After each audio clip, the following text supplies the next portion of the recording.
Wow.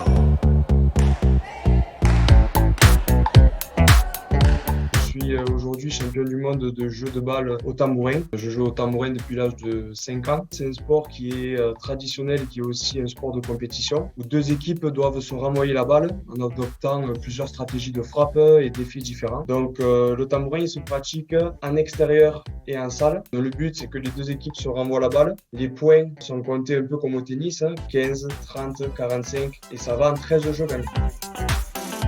Alors, à l'extérieur, c'est 5 personnes, se positionnent un peu comme un dé. Il y en a 2 devant qu'on appelle les cordiers, un au milieu qui doit attaquer un peu plus les balles qu'on appelle le tiers, et 2 au fond qui doivent renvoyer la balle. Et en salle, on joue 3 contre 3. Les 3 personnes sont un peu positionnées, alignées de la même façon, avec le serveur qui est un peu plus reculé, et les balles sont un peu plus tendues, les échanges sont un peu plus rapides. Voilà comment est représenté un tambourin. C'est assez différent qu'un instrument de musique.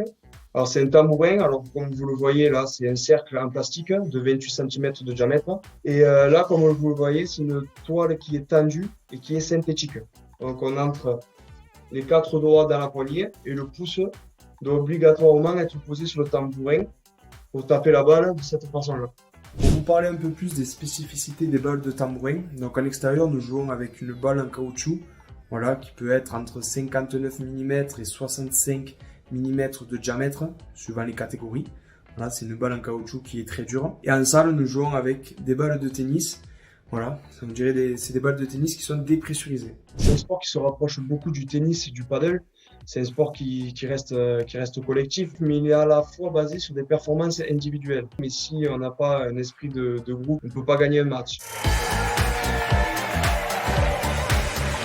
En France, on peut compter environ entre 1500 et 2000 licenciés. C'est un sport traditionnel qui est basé sur le département de l'Hérault, mais il se développe aussi notamment de plus en plus dans le sport en salle. Le dernier mondial qu'on vient de passer en salle, il y a eu l'Espagne, l'Italie, l'Angleterre, l'Écosse, l'Hongrie, l'Allemagne, le Bénin et le Brésil, où ce sport en salle est en train de se développer de plus en plus.